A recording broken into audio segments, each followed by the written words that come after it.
The date was the 23rd of September 2020. Auckland had just moved to lockdown level 2. I was out on my usual midweek run, and then this happened. I tripped and fell and gave myself a cardiac arrest. It was serious. So here I was in Auckland's intensive care unit. Most of my 5 children and families were shut out. How did we get to this point, where the immediate families weren't allowed to say goodbye to their dad?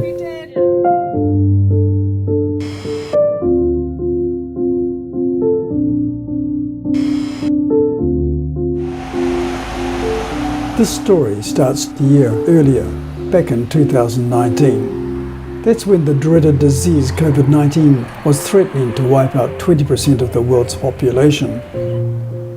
Back then, we were taken by surprise. Was this international crisis worse than the 1919 influenza pandemic? In that, millions died. Then the news showed us pictures of ground being prepared for a massive Chinese hospital, dug by dozens and dozens of excavators. Then we saw footage of rows and rows of graves being laid out in Brazil and New York. They had me. This looked very, very serious. This documentary tells my story of these 5 years. A journey in which, at first, I fully supported a government that sensibly locked us down. But then followed conflicting promises and a final demand that we be injected with an experimental drug that had little scientific safety proof, or would lose our jobs. A year and a half later, this would affect my wife, who didn't want to take the jab. Her job was on the line. Well, I still am not going to get vaccinated, so... And at that exact same time, the interview was interrupted by a very agitated woman at the back door. Someone come to our door, I don't know who it is. She was clearly very concerned about the safety of her friend next door. Yeah, I was going to say, do you want to go? But we'll get to that later. It was quite a roller coaster ride. On this day, the day before the first lockdown, the country was apprehensive and unsure. Could we really be on the edge of a cataclysm? We have always said we would act early, decisively, and go hard, and we will. Non-essential businesses in New Zealand must now close.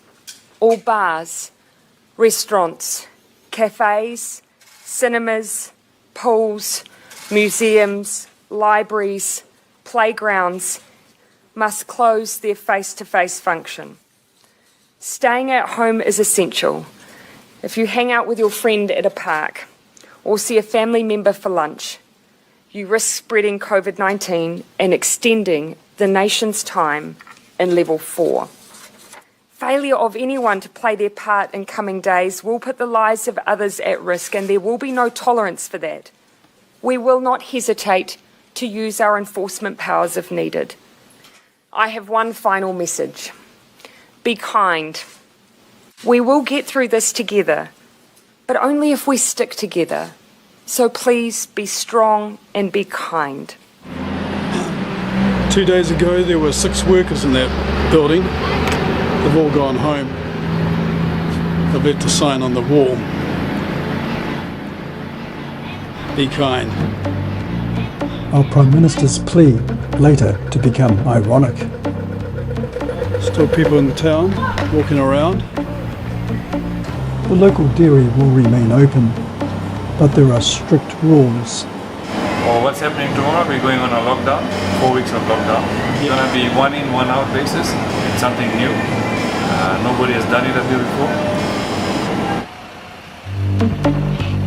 Looking back, it's hard to remember how we felt, the fear we felt, the expectation that people would literally fall over in the streets and die.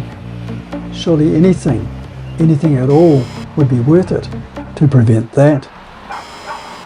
We can't wait. My wife who worked as a community nurse for a private company, is immediately confronted with the need to gown and mask up. But where are the gowns? This morning, the pandemic stock has just started to be released. There are 2,000 gowns on its way to us now, and I implore you, please use them wisely. And they weren't the only ones short of masks and sanitizer. You don't have masks and so forth? Masks and sanitizers. We've got a few sanitizers, but in terms of masks and gloves, yeah, not much.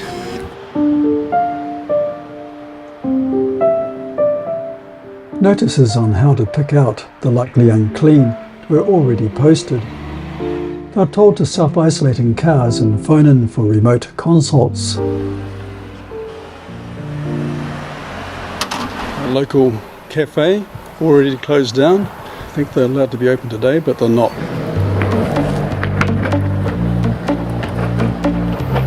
From tomorrow, all playground equipment will also be closed down.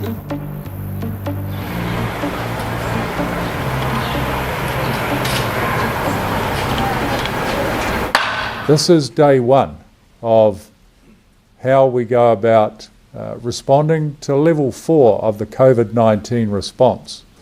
Stay home to stay safe. Respect others. If we don't comply, the consequence of that is that people will die. People watching. Great. Going to be doing that for a while. Well, first day's today, so yeah. So how do you think it's going to be after 28 days? I'm a bit lucky in terms of being able to do quite a lot of work from home. So I was also really heartened to see a note in our letterbox from a group of locals just offering support during the lockdown. Right. Sharon's leaving for work. First day, day number 1 of the lockdown. She's got a problem because she only has 4 masks. Her boss is sending her more masks, but they haven't arrived yet. She is going to try to keep a distance from her patients. 2 metres is meant to be, but I don't know how you do a wound when there's 2 metres away. Obviously you've got to get closer than that. I suggested that she doesn't talk to the person and ask the person not to talk to her. Hopefully that might help.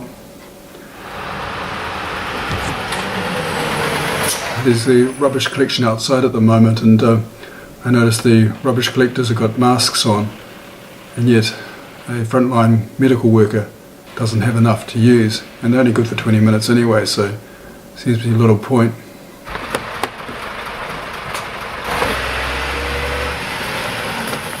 I heard on the news that one economist thinks this could be worse than the 1920s Great Depression, 15 to 20% unemployment. Sure hope he's wrong.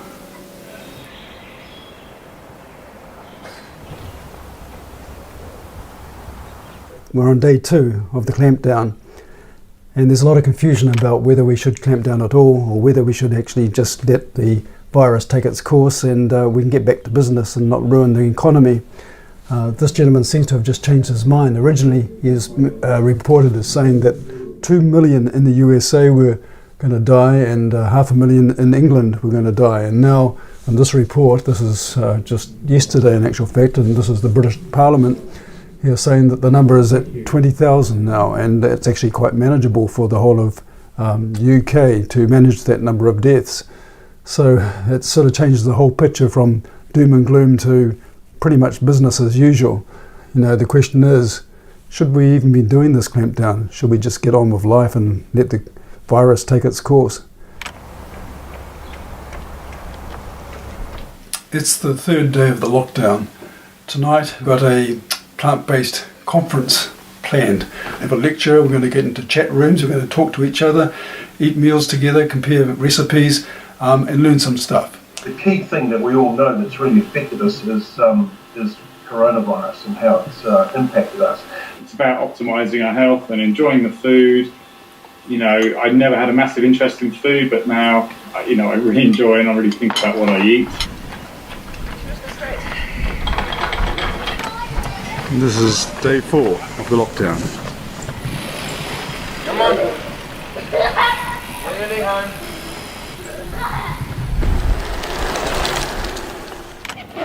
Turning 60 isn't so bad. Even though one's undercarriage can look a little sad, freedom from nappies and kids is so grand. And sleeping in and crumbs in the bed is a great new plan. But decades of eating does bring a toll. So bike rides and jogging is your new goal. So enjoy the last of the 50s, because here's the rub. As now with Corona, your 60s cruise will be in the tub. And happy 60th. Ow! Jeez.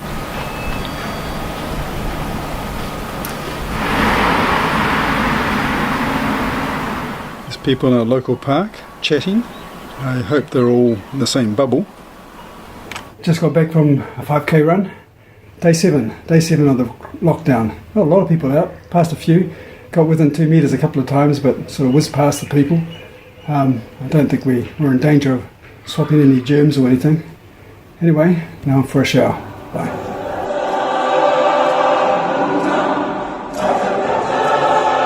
Before the lockdown, I was part of a choir that practiced in the school gym across the road. I don't think we sounded too bad.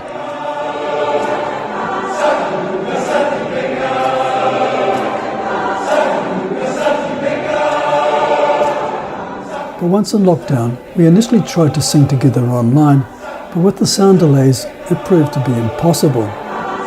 It turned out to be more of a support group.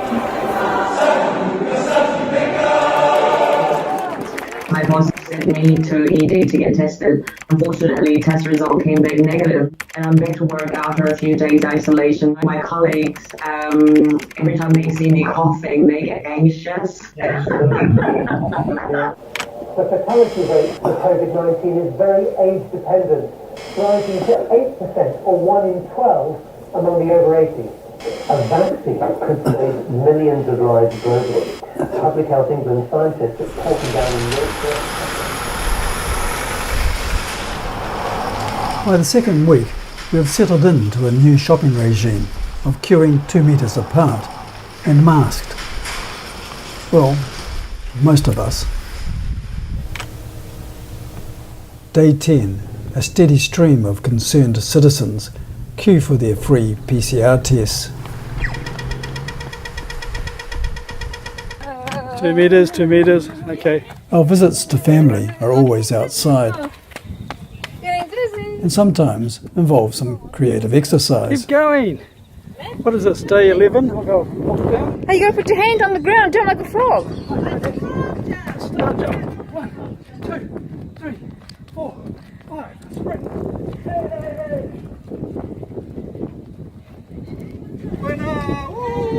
Good idea.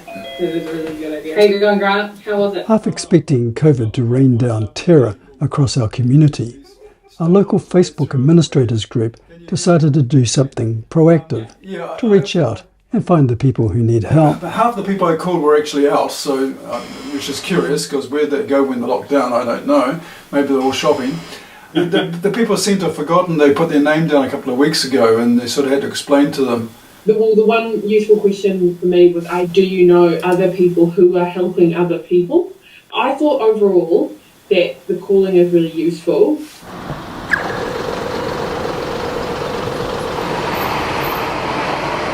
Here's another empty bus.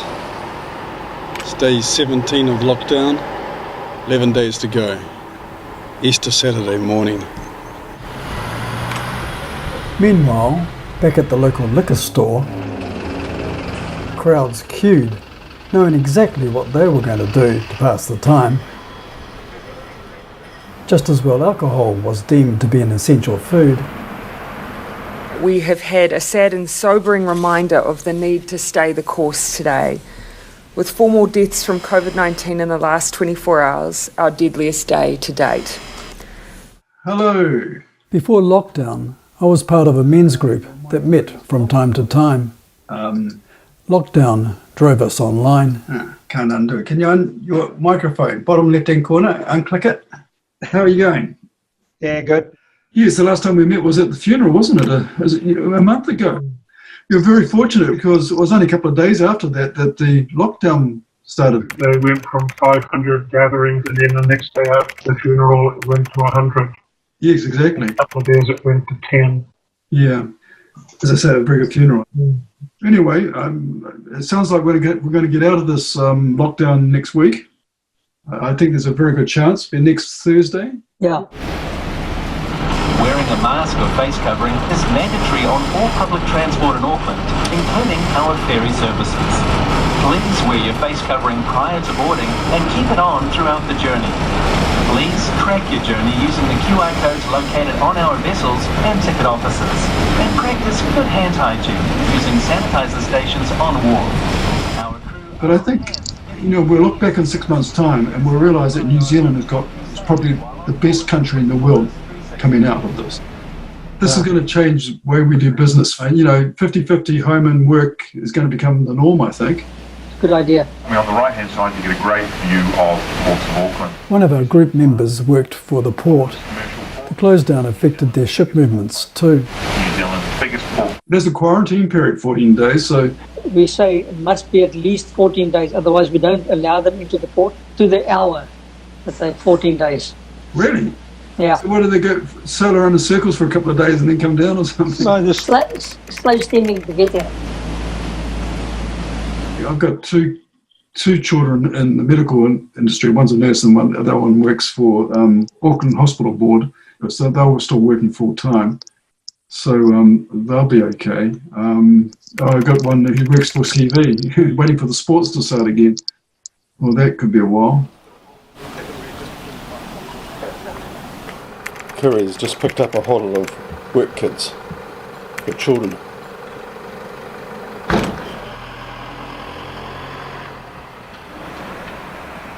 There's a parent picking up a kit for a kid.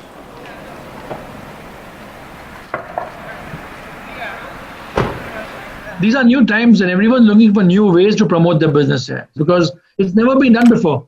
It doesn't say to me that you can pay online, but just in the olden days, you can give a credit card number over the phone and then they'll debit it later. It can still be done, can't it? They all seem to have Facebook pages. I'll see if I can put together a list of the businesses, and then I'll do an email. Looks like I got myself a job, and then we'll get back from them what they're intended to do. Yeah. And that will give us an idea of what to do next. How's that? Yeah, sounds good.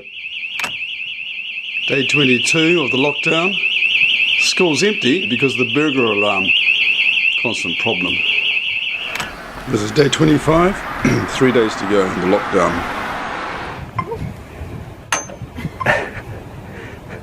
Right, okay. The motorway's pretty empty. What is today? Sunday with day 25.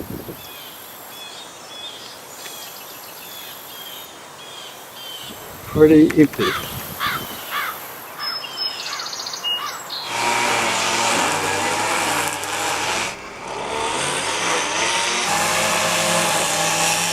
Well, it's stage 4 lockdown, day 28. And yet we have workmen working now. The Prime Minister said people can get ready for stage 3, which is next Tuesday. Almost a week away, but it looks like someone's interpreted it a little bit more liberally. Bit of excitement. Oh no. Local cafe getting ready for the opening up next week.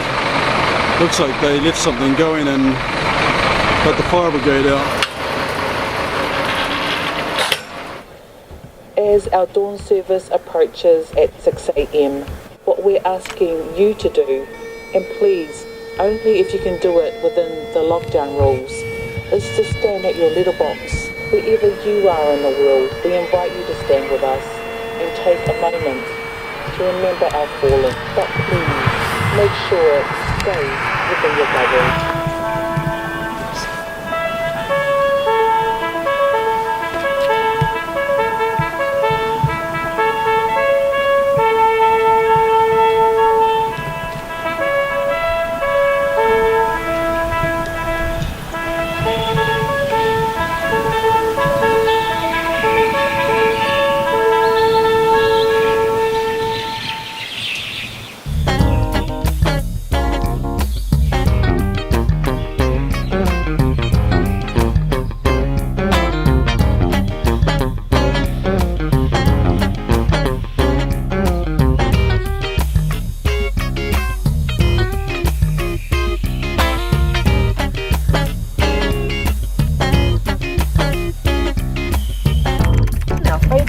on the point.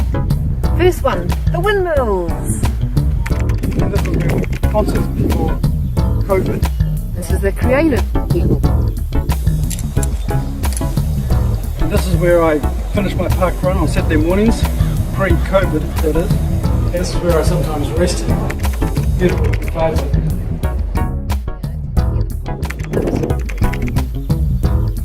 Yes. Very good. Happy COVID-19 lockdown.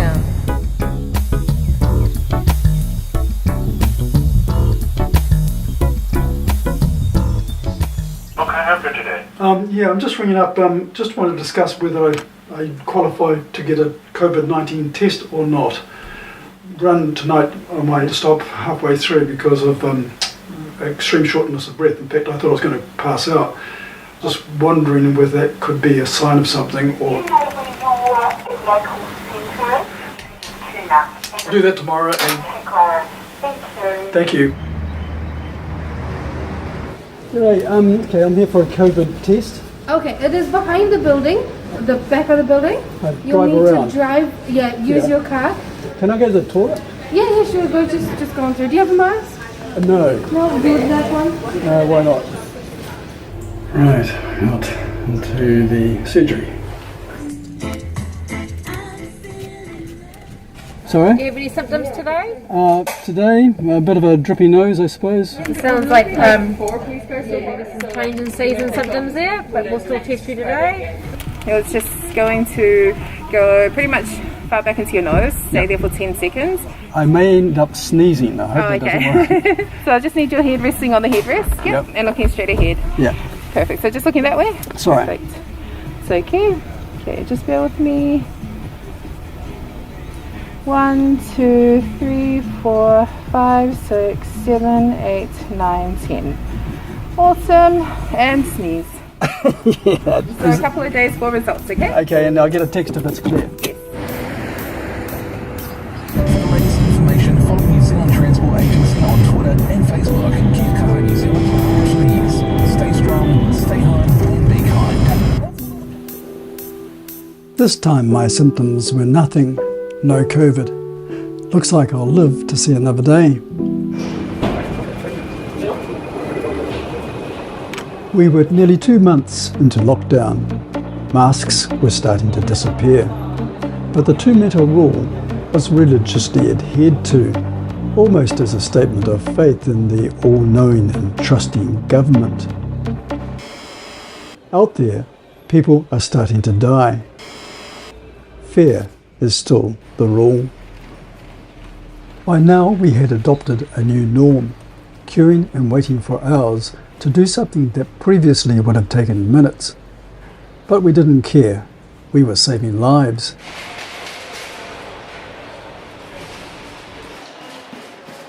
We visited malls but didn't sit on taped off seats. We knew that would be dangerous. Who knows who'd been sitting there? However, once we got hungry, we shared meals with unmasked friends, and didn't for a minute consider that ironic. We were told to keep to our bubbles, which we did, but we still had to talk to shopkeepers and interact with colleagues. That seemed fair. But the 2-metre rule was the 11th commandment, never to be broken. However, it was later revealed there was no scientific basis for this rule at all. And yes, the masks also were later considered useless. The COVID virus, it appears, is a lot nimbler than we thought. All of this shows how easy it is to control a society. I'm allowed to talk to you. All you need to do is to get recognised experts to make plausible statements picked up by leading politicians, and hey presto, you have a compliant nation, who then at the next election line up at polling booths to thank you.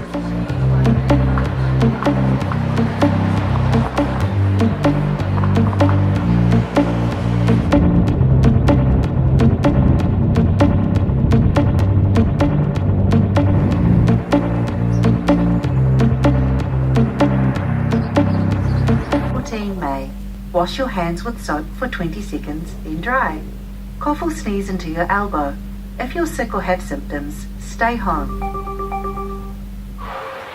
54 days since the initial lockdown. First Monday of level 2. It's the day that schools are open. Today there are no active cases in New Zealand. Google tracking showed that during our lockdown, New Zealanders massively reduced their movements by 91% to retail and recreation. Better than Australia, the UK, the United States. It's been 40 days since the last case of community transmission. And so today, I can announce that Cabinet has agreed we will now move to level 1.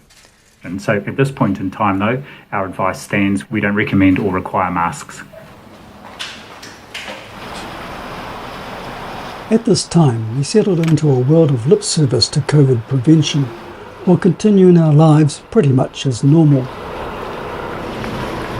It looked like we missed the bullet by becoming a hermit kingdom and hiding away in the Southern Ocean. During 2020, we had next to no rise in excess deaths. New Zealand's all-cause mortality data confirms this.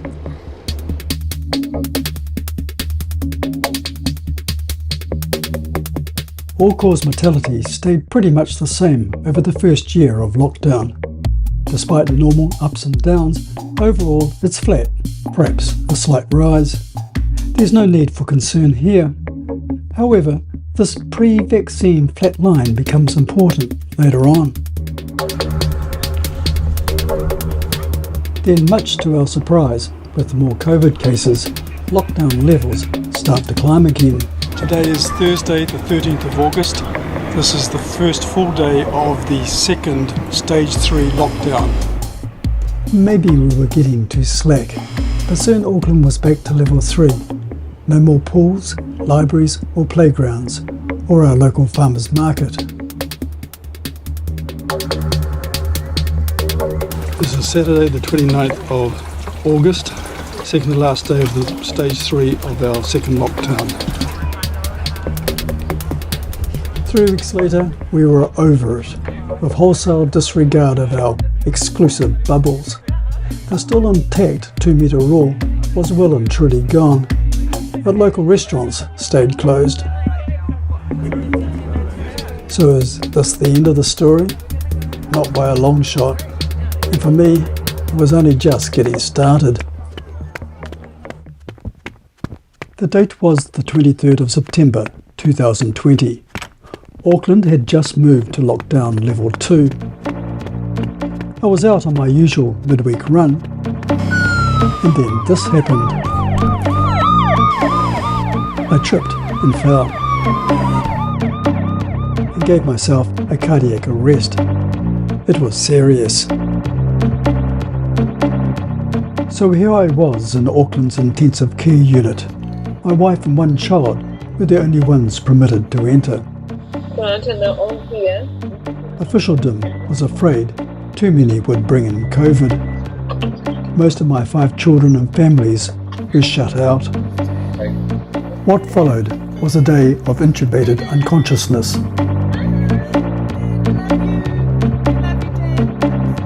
How did we get to this point, where the immediate families weren't allowed to say goodbye to their dad? And then they woke me up, but I still lacked any short-term memory. Hello, Dad. Hey, Dad, you're alive. You're all good? 3 days later, they moved me to North Shore Hospital. And for this, my family took the opportunity to just happen to be in the patient transfer bay. Hey, Dad, love you so much. I have no recollection of this at all. Hello, Dad. You're alive. Love you, Dad. Love you. While I waited in hospital for a defibrillator implant to kickstart my heart if I again hit the ground hard, the Labour Party swept back into power with an unheard of huge majority. New Zealand has shown the Labour Party its greatest support in at least 50 years. This marked the king tide of their reign. The party who could do no wrong saved us from a terror worse than death. We have seen that support in urban areas. Or so we thought. We needed an ongoing health response to the global pandemic to keep people safe, so that is what we've done. And we will build back better from the COVID crisis. Okay, there's Grant out walking outside with his methodic. And here I'm going down the corridor, flop, flop, flop, flop, flop.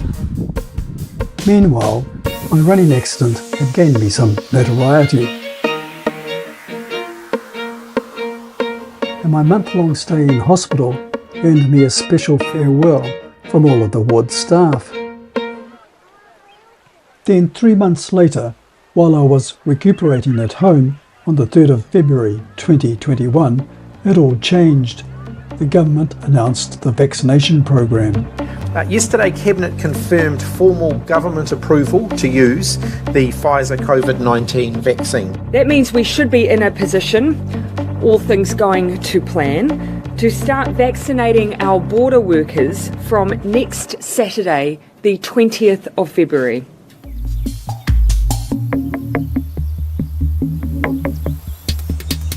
Recently, a Taranaki relative sent me some very interesting data. It was gained from an Official Information Act request. It pertains to elderly deaths following Pfizer vaccinations.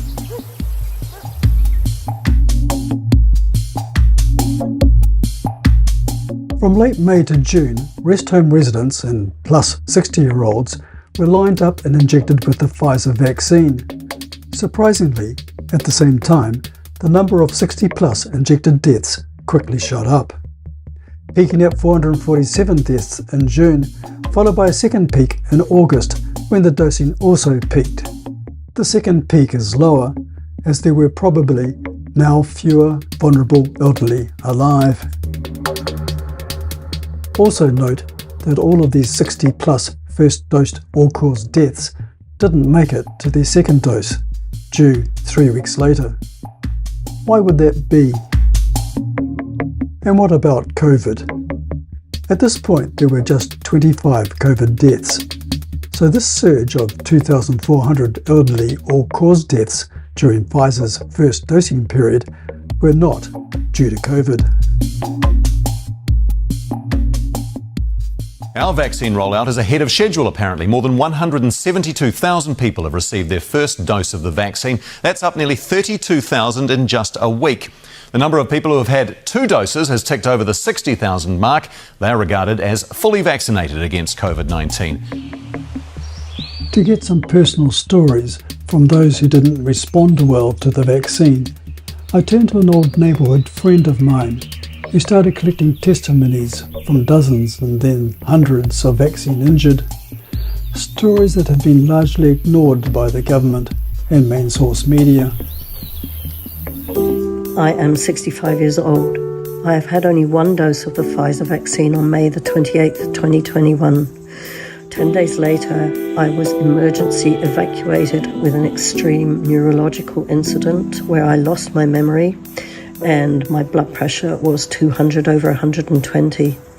I have ongoing multi-systemic central nervous system and neurological issues, which include extensive body pain and inflammation, migraine headaches, post-exertional malaise, brain fog, shakiness and vertigo, and erratic blood pressure, plus a reactivation of old viruses which were long gone. I have ongoing PTSD-type symptoms, shakiness, vertigo. I feel like I'm drunk all the time. I have headaches, body pain, ongoing central nervous system disturbances, and I can only walk a couple of 100 metres on a good day. I thought I would be looked after by this government, but I haven't even been acknowledged my injuries. It's cost me thousands of dollars to self-care over the last couple of years. This is Saturday the 25th of September. We're in level 3 lockdown. These cars here are queued up because up there is McDonald's. Keep calm, New Zealand. Stay strong, stay home, and be kind. I had 2 Pfizer shots. That was on the 10th of August 21 and the 16th of September 21. My life changed on the 17th of September 21. I ended up with heart palpitations, breathlessness. I couldn't move up and down my driveway. I had chronic fatigue. I couldn't get out of my seat to even go for a walk with my wife, and I'm a 6-day-a-week gym bunny. I've been in and out of hospital over the last 2 years with repeated infections, so kidneys, prostate, lungs, eye infections. I had my blood tests done, and my bloods came back with 11 times the amount of spike protein antibody in my system. Go this way. Whoops. Trivia shot. We're off to a birthday party of sorts, or a sort of a shout outside the house. How's it going, Grandma? I'm just hoping that none of the balloons will pop before we get there, because there's only 5 balloons. That 5 won't reach here. Okay, special party. Here we go. Okay, now we'll sing it. Happy birthday to you.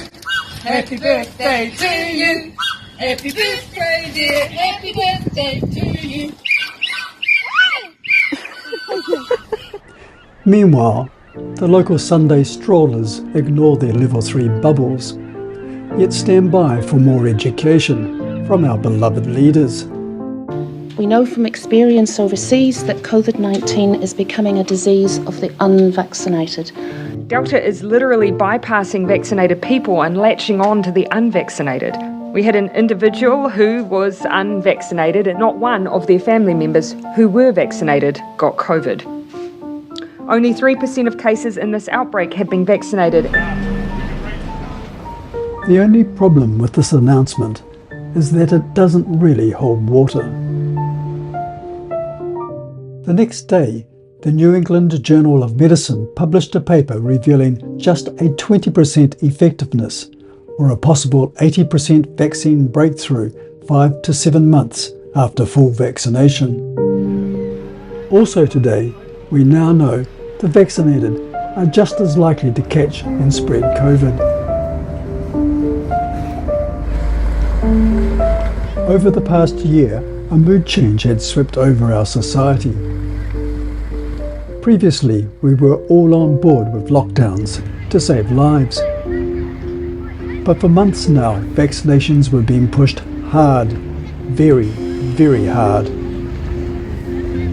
When out enjoying the sun one day, a complete stranger came up to me and pleaded with me to get vaccinated. She was agitated and very concerned.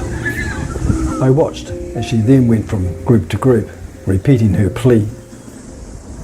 What had changed to cause such behaviour?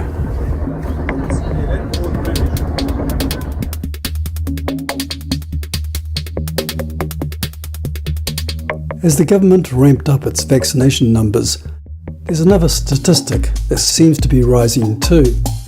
Over the last 6 months, all-cause mortality has been steadily increasing. And then there's this curious big bump in July and August. What could that be? Before COVID, New Zealand's youth was vibrant, demonstrated here at a recent climate change protest. But how did the health of youth and young adults change following lockdown and vaccination rollout? A recent Official Information Act request reveals information on young people from birth to 39 years of age.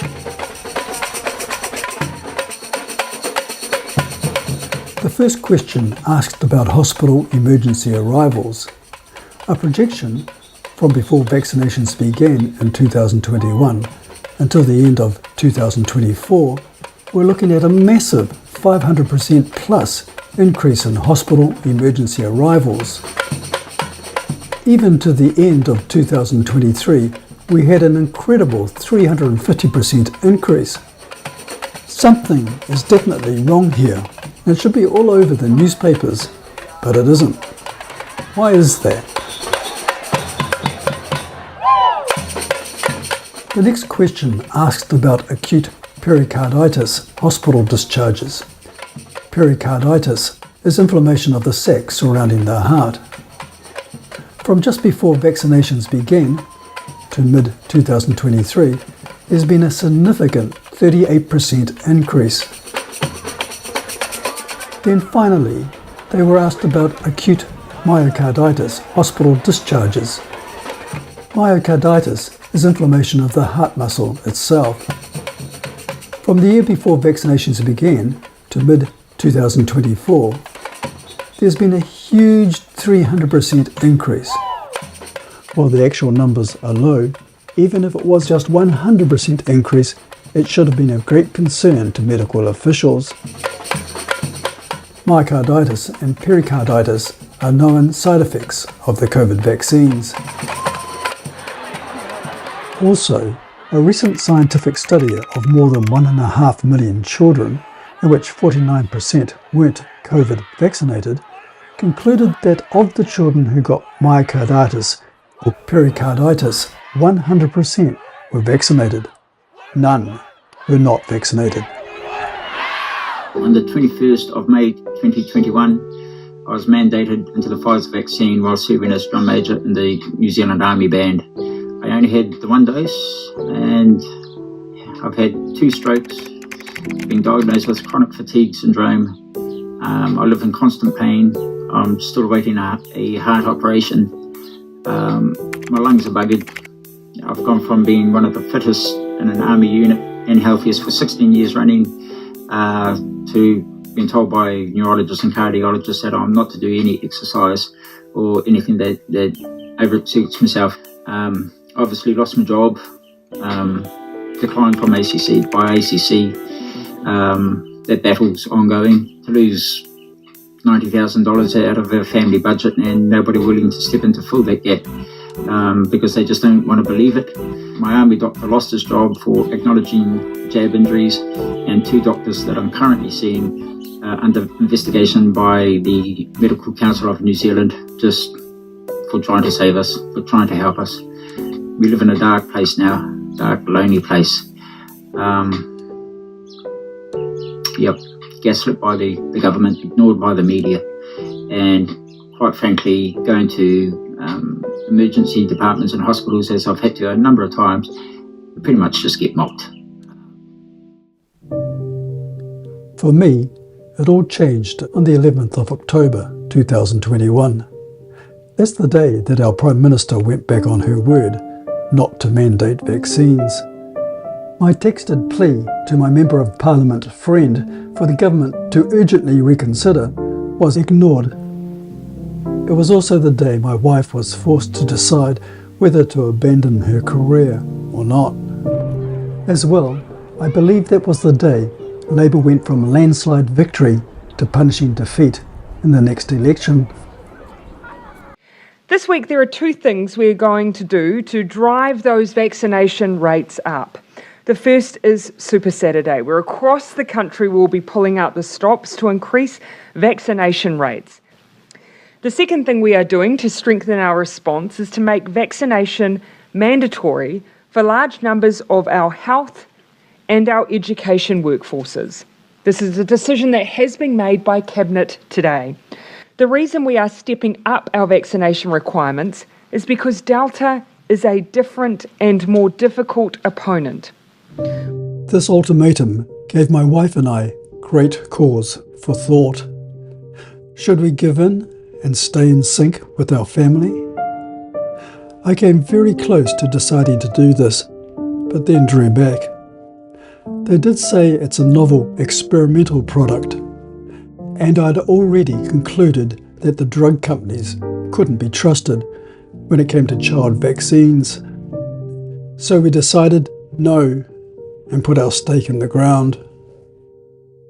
Cabinet's agreed that high-risk workers in the health and disability sector will need to be fully vaccinated by the 1st of December.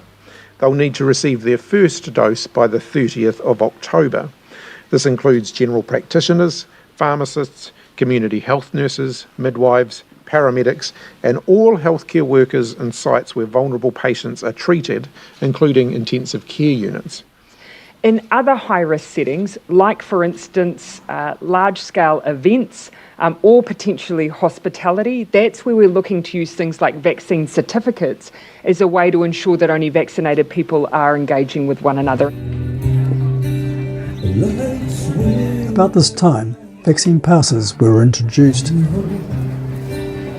You needed them to gain access to restaurants or get a haircut. Sharon had no choice but to grow her hair long, a fashion statement she continues today. Soon my wife and I were rejected from various groups because we lacked vaccine purity. Sharon could no longer attend her Pilates group. Oh Lordy, now trouble so bad. And I was suddenly barred from my choir. They continued practicing with masks still on, but I wouldn't have tolerated that. So much space in there. I mean, the heat will come out. So a normal surgical mask is quite flat, whereas the singer's mask just sits quite nicely on your face. Sharon was then excluded from a conservation volunteer group, which she really enjoyed. But rules are rules, and out she went. I was also excluded from park runs. Other social activities became awkward as well. It was a strange sensation being considered unclean. As far as we were concerned, they were the unclean, not us. Who knows what those vaccines were doing to them. In November 2021, I had my second dose of the Pfizer vaccine. About 2 days later, I became very sick. Yeah, really sick. Started getting heart issues, memory loss, fatigue, brain fog, vertigo. I was self-employed at the time, running a dairy farm, and I was unable to work, lost my contract, tried to get help from the doctors, from ACC, that they covered me for a rash, nothing else. And yeah, 3 years on, I'm still not 100%, try my best, but still fighting ACC, still fighting. Not happy with what it did to me and what it did to other people. And yeah, people need to be held accountable. There is a hard line boundary in the sand in terms of dates, and that's the 15th of November for your first vaccination. So if you're not vaccinated for your first vaccination by the 15th of November, I am legally required to stand you down. Yes. Because you are a valued team member, Sharon, and we don't want to lose you. I don't want to lose a good nurse. Yeah. But I also need to be very aware that according to that mandate, we have a requirement legally of what we have to do. I have agonised over this situation. Okay, that if you turn around and you decide you want to be vaccinated on the 15th or beforehand, then that's applicable to you too. Okay, and I own this decision. It was as if they were sitting in a lifeboat and Sharon was about to drown in the water. They pled with her to save herself and get in. But Sharon was determined to take her chances and risk drowning. I do not feel comfortable having this vaccine, and I'm really, really sad that it's mandated for nurses that they can't work. You've definitely had our backs, and mine in particular, and I will never forget what you understanding you had for me with when Grant was sick in hospital, so things like that, they mean a lot. They mean a lot. Yeah. Sharon, right back at you, okay?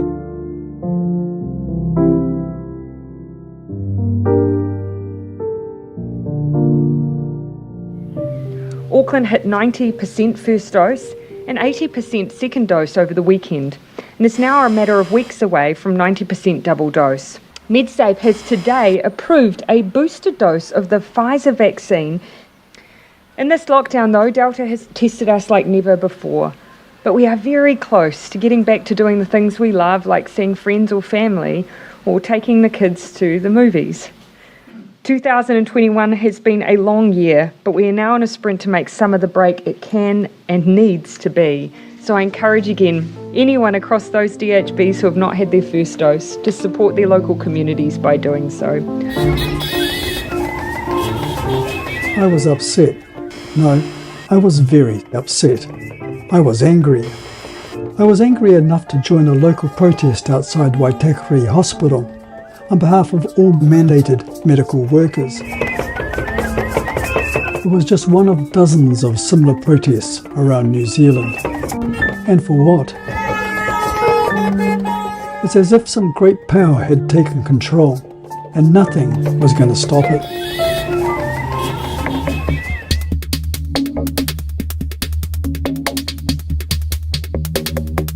It's a year since vaccination rollout. Time to take stock. Remember that July, August 60 plus all-cause deaths big bump? Well, here it is. On closer look, there's something disturbing here. Something that's more than just coincidence. Let's overlay the 60 plus vaccinations. They look surprisingly similar, rising and peaking in sync. But there's more. What if we advance the vaccinations by a week? Bingo! Look at that. The troughs and the peaks exactly synchronise. If frail 60 plus elderly were dying a week after vaccination, this is what it would look like. So what might have caused this? Well, on the 19th of July, a huge vaccine shipment arrived and was rushed to clinics. Note the surge in deaths straight after this. Then a month later, on the 18th and 19th of August, all vaccinations stopped for 48 hours due to a nationwide level 4 lockdown. This can be clearly seen here, with the stop lining up exactly with a sudden drop-off in deaths. Then dosing resumed with another sudden peak. And maybe the most curious bump is this one down here. The 16th of October Super Saturday. A last gasp vaccine push to get the remaining few who had been holding out.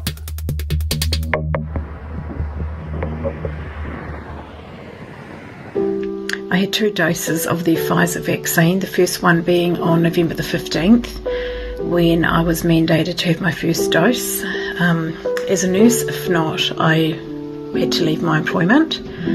The second dose I had on December the 6th. And at the time that was being administered, I suffered severe pain to my chest. I became flushed. I had shoulder blade pain. I actually believed and thought I was going to have a heart attack, if not have a stroke. I was diagnosed with bilateral pulmonary emboli, which is numerous blood clots to both of my lungs. I was also terminated out of my job. The reason given was because I had a COVID-19 vaccine injury. So I rely and live off a sickness benefit at the moment, which of course doesn't meet a great deal of financial need. So we can just determine where to from here with our conversations. Right. Well, I still am not going to get vaccinated, so yeah. Okay. So Sharon, you're aware that under the public health order, we're required to continue to stand you down until you've either received a first vaccination or you're fully vaccinated by the 1st of January. Yeah. Mm-hmm. Understand that? Okay. Okay. So for us, that's really... At this point, the interview was interrupted by a very agitated woman calling out from the back door.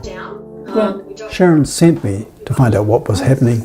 Someone come to our door. I don't know who it is, but... The woman wanted me to go with her to check out the house next door for her friend, Yeah, I was going to say, do you want to go and stop and pause and have a look? who she hadn't heard from for days. The lady was clearly very worried. No, Grant can deal with it. I suggested she go inside herself as the back door was open, or for her to come back in 15 minutes and I could go with her then. I just didn't get it. Oh.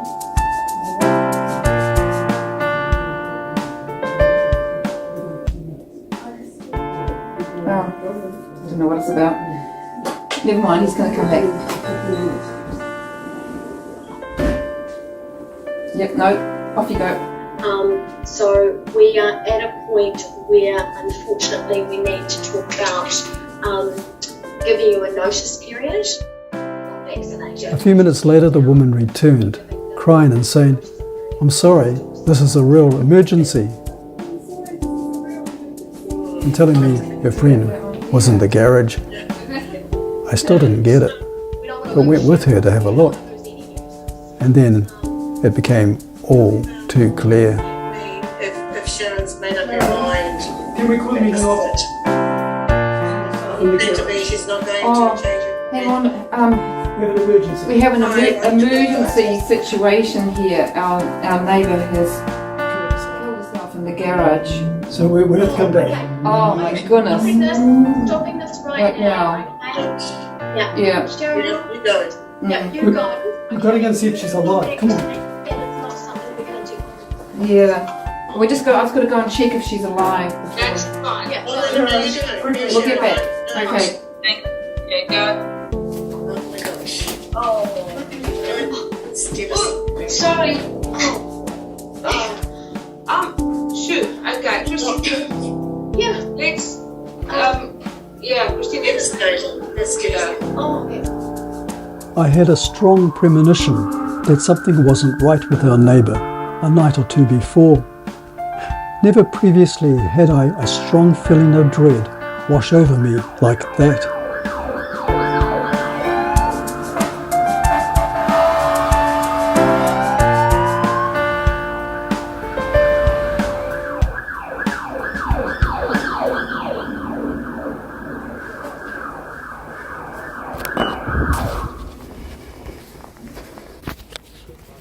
We will never know what caused our neighbour to take her own life. But I'm sure the lockdowns had something to do with it. Our neighbour had asked us to be in her bubble, as she was lonely, living by herself. All her supports before the lockdown had stopped. She also shared with us that the COVID vaccines were affecting her badly and that her doctors couldn't help. Looking back, we wish we'd done more, but we had no idea. She'd given us some of her plants. I think she was saying goodbye.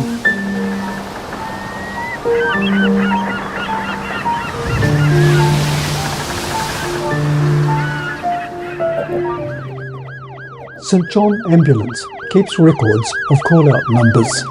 Looking at trends since the lockdowns is very concerning.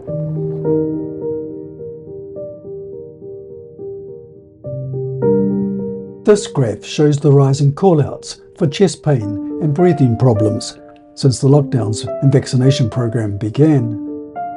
Chest pain issues have risen 36% since lockdown, and breathing problems 34% since vaccinations began.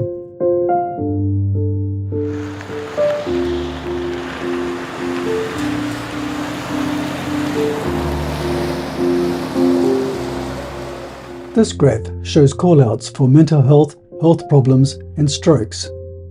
In 2021, mental health problems rose 30% in just 1 year. That was the year in which the first and second vaccine shots were given. It was also the year in which our neighbour took her own life. Strokes have risen a startling 61% since lockdowns began. It's a straight line, going straight up. Heart problems have risen near half again, 48%, peaking in 2022, a peak that the next graph gives more light to.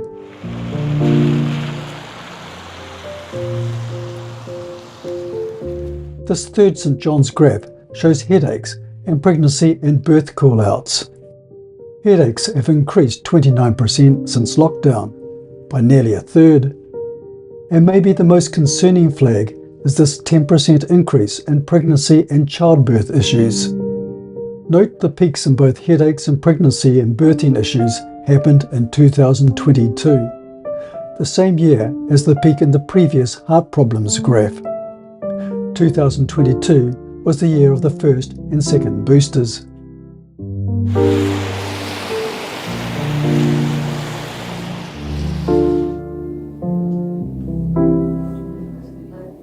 Sharon is an incredibly good nurse that we are devastated to be having to go through this process with. Sharon, you clarified that you don't want to be vaccinated, and that hasn't changed since our first consultation meetings. We don't want to lose you or any other good nurse, but we must meet the mandated public health order. Our view is that we've got the work there, which, because of your vaccination status, you're not able to do. So at this point, our position has remained the same, that our notice period is unpaid.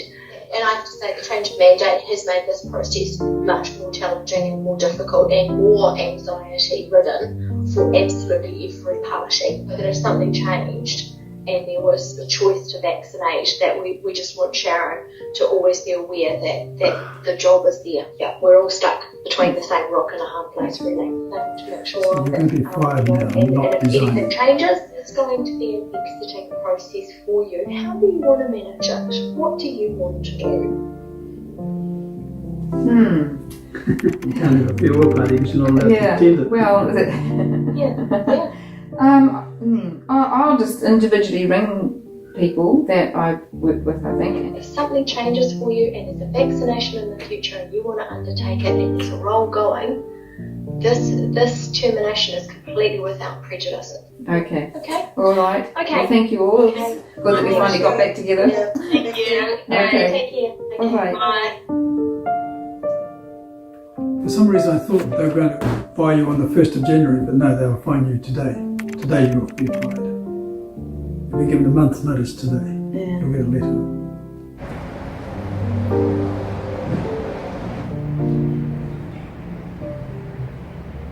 Oh, I've only got NB. Oh, great. Okay, what was your last I name? think it's MBK, but or is Last it name? Dixon? I'll just get you to move up with me. And your first name? Grant. And Dixon for your first name. No, first name's Grant. No, your last name. Sorry, is that with an X or a C? Dixon. Oh, there we go. I just get you to look straight ahead for me, please. Sure. Nice, doing very well. Almost there. 5, 4, 3, 2, 1. Coming out. Nice. All done. Thank you, guys. Okay, thank you. Thank you, bye. We dodged the bullet, yet again. I had my vaccine shots in October of 2021. My whole world got turned upside down after that. By December, I was in and out of hospital. I was in excruciating pain. I went through so many specialist appointments. I literally was bedridden. My children have found me passed out on the floor with blue lips, which has been really, really scary for them. I have been diagnosed with tachycardia. I also have been on so many different medications. I've even had to have morphine at home so that when the pain gets so bad, I have to take morphine. I have just recently been diagnosed with dysautonomia, and it's just been devastating for my life. I'm 41 years old and I wish that I never had the vaccine because it has destroyed my life.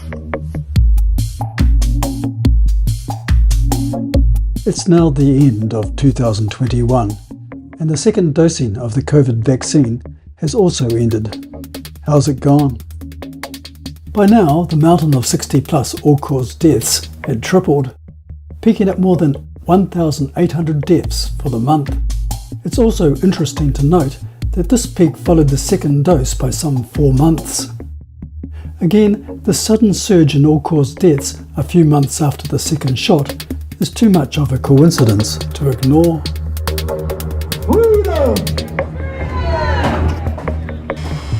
Despite the fact that many of my friends and the left-leaning press hate Bishop Brian Tamaki, I actually have respect for him, Hear what is going on in the courtroom? as he's a person who stands up for what he believes.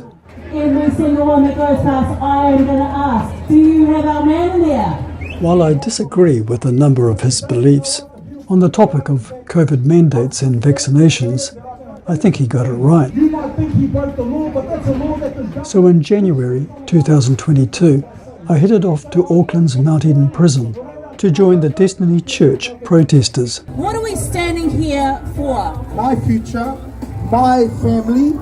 Yep, that's right. I think I'm going to take it one step further. We're standing against corruptness.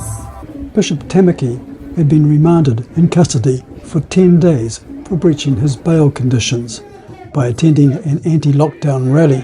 Losing our jobs over mandates. Corrupt political systems.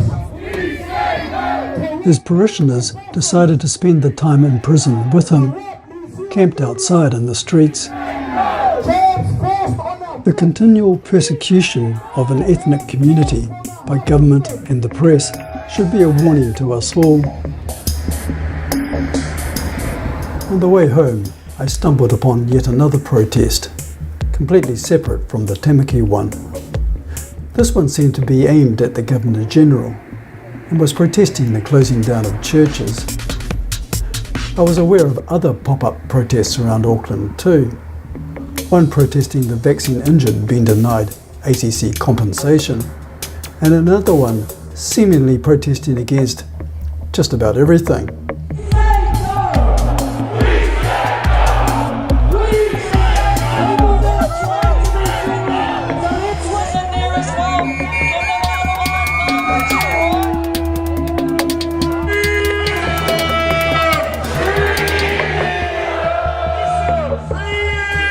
Judging from the chants and placards, Prime Minister Jacinda Ardern had become the focus of discontent.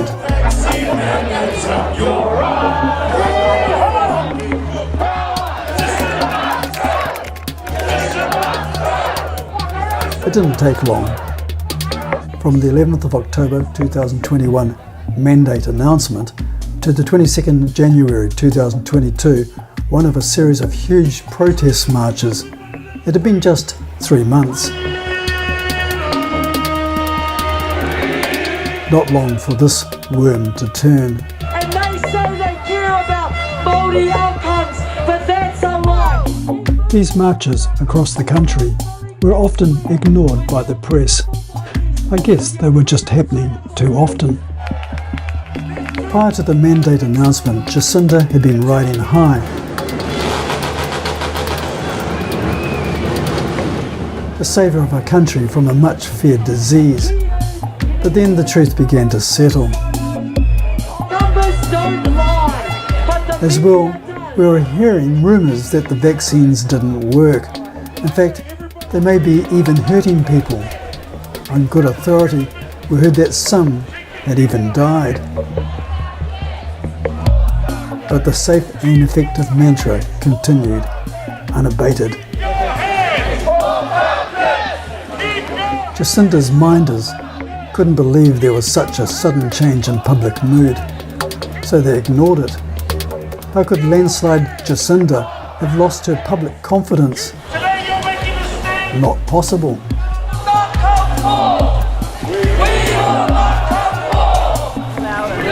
Despite the repeated protests, the main source media failed to give even more than just passing comment, if any at all.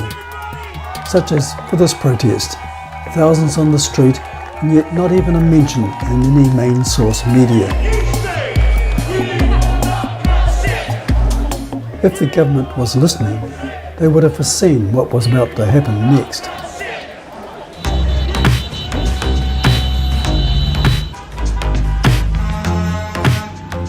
Following the Canadian truckers' anti-mandate convoy, Kiwi protesters decided to organise their own. Cars and trucks converged on Parliament from both ends of the country. They didn't know it then, but this was going to turn out to be a very significant protest.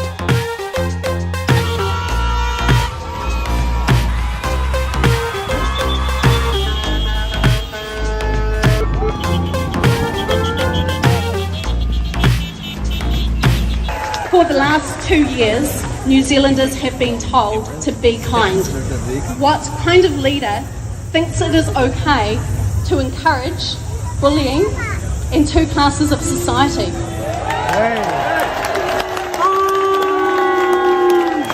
And it's about people who have been forced and coerced into a medical procedure just to keep their job, to pay the bills and feed their families. Those of you who don't have that jab pass can't go into a hairdresser, a cinema, a theater, a cafe, a restaurant, a gym, or a pool.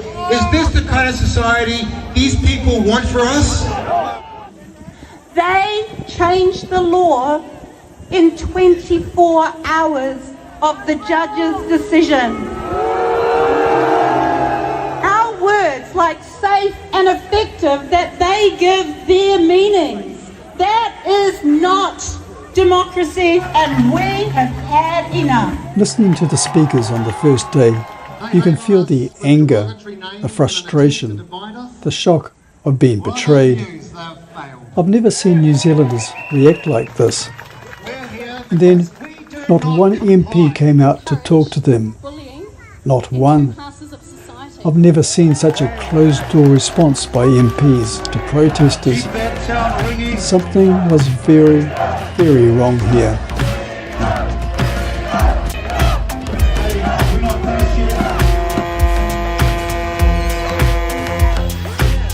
A parade of protesters. 2 weeks later, a huge protest banner unfurling from the side of Auckland Harbour Bridge hardly gained a mention in the media. And then followed this 3-week-long protest at Parliament in Wellington, which I closely watched unfold on TV. As I viewed the protesters trying to defend their strongly held views, I asked myself, what's the point of all this?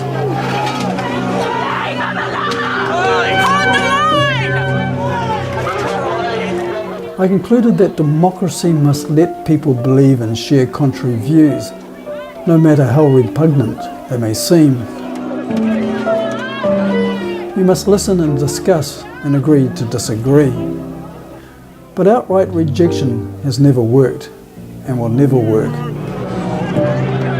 That's what they want, don't throw shit. This exchange of views may also result in realising that I've backed the wrong horse. That strongly held official views are in fact wrong. Maybe tragically wrong. If you reach this point, then humility is needed to say sorry and ask, what can I do now to help?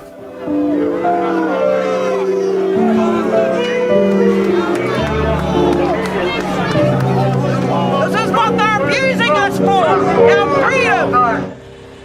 We will not allow our children to be in harm's way and in danger. Keep your head. Fear of vaccine injury was certainly driving the rage. About now, the results of the first booster were in. How are they doing?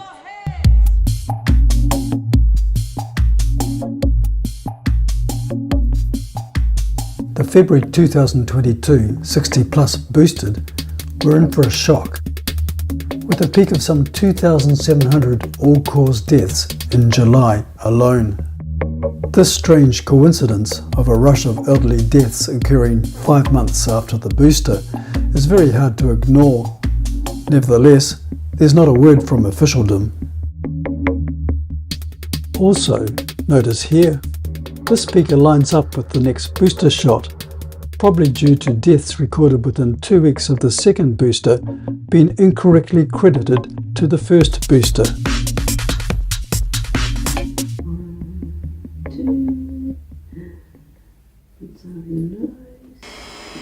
Extraction tube. 1 minute. And a 1 and a 2 a minute. and a... Okay, that's a minute. Withdraw the swab from the extraction tube. Gently squeeze it into to place 4 drops of the 4 drops. Set a timer. Wait 15 minutes. No, it's only one line. I'm not COVID positive. It's only one line, you're not COVID positive. You've just got a cold. Yeah, I really feel I just got a cold. I have a child who has a condition that puts him in the at-risk group. I got the jab because I was told by our government that we needed to protect the vulnerable. So I took one jab only. I had a range of symptoms that started from arm pain that included a spasming muscle at the injection site. The pain transferred over into my chest and then progressed up my neck and into my jaw. I still get chest pain. I've had an abnormal ECG and I've had severe menstrual symptoms, including paused menstruation for 3 months, extreme pain, excruciating pain. Well, here's my positive COVID test. At long last, after 2.5 years, I finally got done, so to speak. And my wife also was tested positive yesterday as well. I can see there the gargle that I've been taking, and as well as a lot of vitamins. A little bit under the weather at the moment. I go through hot and cold times, and sometimes I actually feel quite normal, no problem at all, and then I get cold again. Anyway, this is day 2, maybe day 3, I think, of COVID, so we'll see how far we go. Right.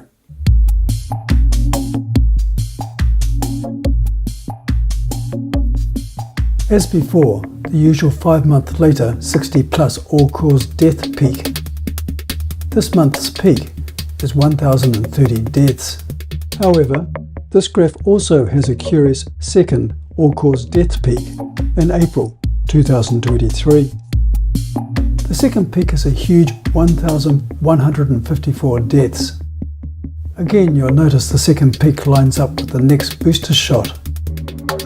As before, this probably reflects third boosted being counted as second boosted due to them dying within 2 weeks of their shots.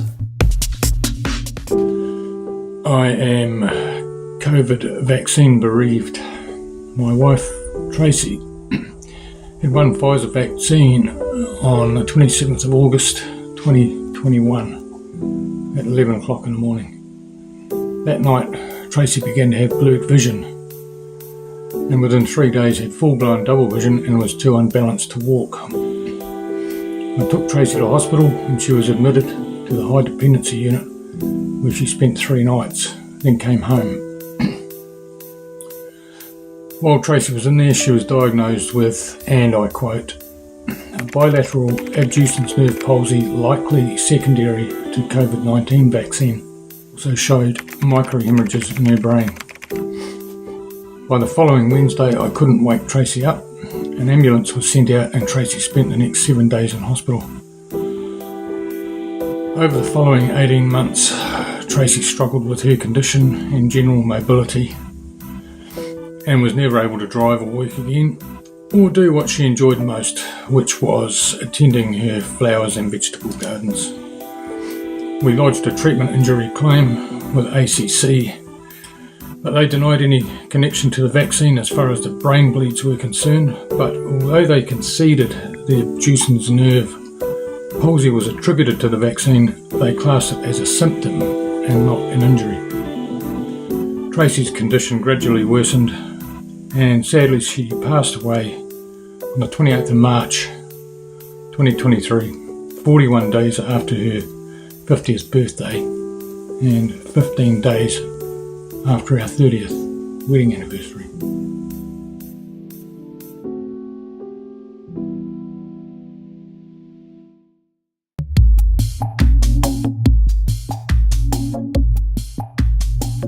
We're now well into the COVID booster program, and public interest is certainly waning, and coincidentally, there are now fewer all-cause deaths. Note again the peak in 60 plus third boosted all-cause deaths 5 months after their shots, with some 800 deaths for the September month, while not vaccinated deaths continue to remain steady month to month, even lowering a little.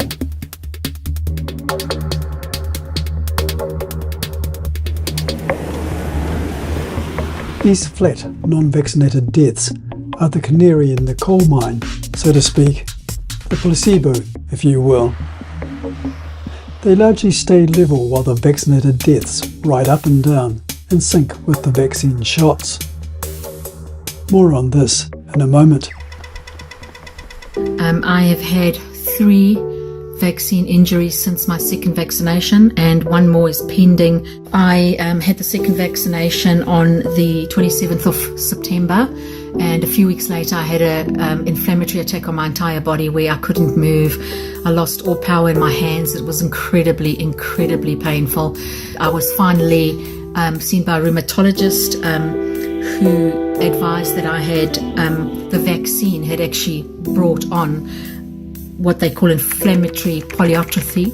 This causes my body to attack my good cells and weaken my immune system. In June of 2023, my little family of 3 got the hugest shock of their lives when 2 of us in the same house got cancer, diagnosed with cancer, late-stage cancers, and at exactly a week apart. The only thing we have in common is that the other parent had the same vaccination as me on the same day with the same batch number. Despite being sick with COVID yet again and not being vaccinated, I think Sharon and I did pretty well.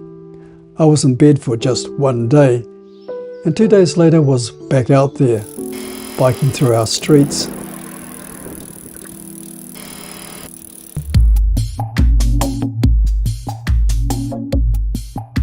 So how have the not vaccinated or non-dosed been doing compared to the dosed? Well, let's take the 12 months before dosing began and compare that with the 12 months after the first dose was bedded in, removing the crossover period. So, for the 12 months from January to December 2020, when nobody was yet dosed, all-cause deaths overall were flat, around 2,300 per month. Also, for the 12 months following the vaccine bedding in, from March 2022 until February 2023, not dosed all-cause deaths continue to be flat, albeit at a much lower level. On the other hand, over the same 12-month period, the dosed all-cause deaths ride up and down, following the booster program's surges, with the second booster push occurring at exactly the same time as the big death spike in July 2022. For this 12-month period, 60 plus all-cause deaths rose more than 20%. However, nearly 2,500 of these were claimed COVID deaths. But even when taking them off, we're still left with a 12% excess in 60 plus all-cause deaths for the year. I myself have lost 5 friends within my own personal sphere. All jabbed, of course. And that brings us to almost today, and this 2024 Red Remembrance Day in Auckland's Aotea Square. 4 years on, and still the numbers of vaccine injured grow. Many have been permanently injured and some have died. From the many conversations I have had over the last 3 years, I suspect that this number runs into the tens of thousands, possibly the hundreds of thousands. So here's New Zealand's first funeral director saying what he is seeing. Over a 12-month period, 95% of the people who came through my doors as a client had been vaccinated and died within 2 weeks. To this day, I'm still battling with the health system. I'm vaccinated. I took my jabs back in 21. I worked in the health system over 25 years, so I took it for my patients and for my family, and I'm now suffering for it. After my first vaccine, my anxiety kicked off, and then after my second vaccine, I had a stroke and then a heart attack. But I'm grateful to be here.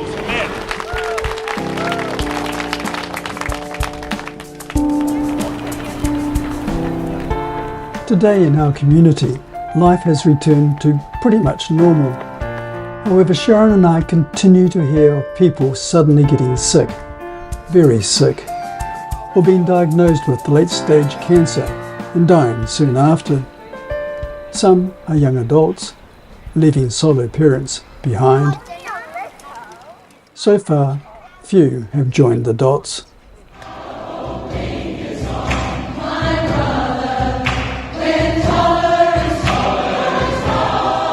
For a while, I did rejoin the choir and participated in last year's World Choir Games. But it wasn't the same. I was restless and soon dropped out.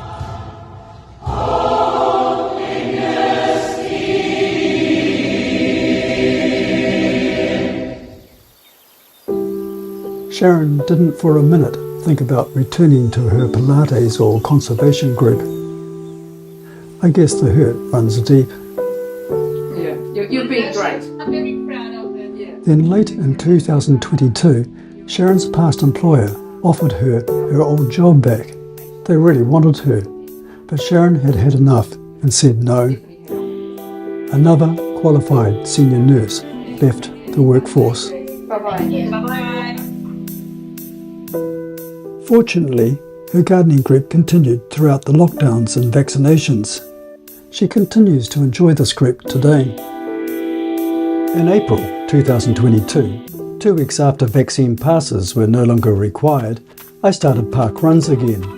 And in December 2024, I completed my 100th run. Oh, and then something else happened.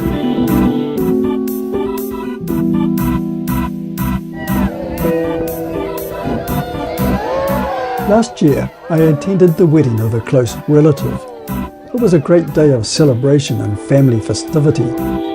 At the wedding, I caught up with my brother, who seemed healthy enough, but was using a walking stick, which I'd never seen before. On asking why, he said he didn't know, but it helped him get around. Shortly after the wedding, he had a specialist appointment and was shocked to learn that he had advanced prostate cancer, which had now spread to his hip and spine.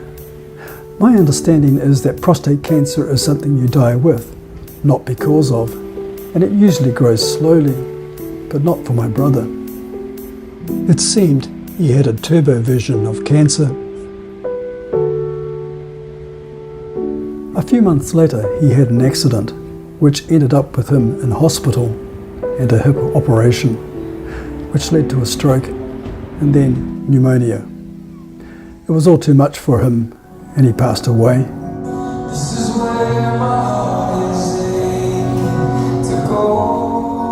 While my brother was COVID vaccinated, I have no proof his death in any way was connected to the vaccine. However, since then, I've learnt another close relation of mine has been diagnosed with myocarditis. His doctor told him it was caused by the COVID vaccine. This relation is now very angry. Most of us will survive birth and grow up to live full and productive lives, and then would die without experiencing a world war, a devastating volcano, or earthquake. But everyone who has lived the last 5 years could be living through what may turn out to be one of the worst man-made catastrophes. You probably don't realise it, but around the world millions of vaccine recipients have already prematurely died.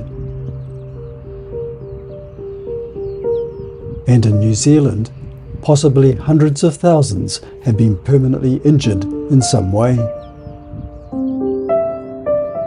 What we don't know for sure is what is causing this and when it will end.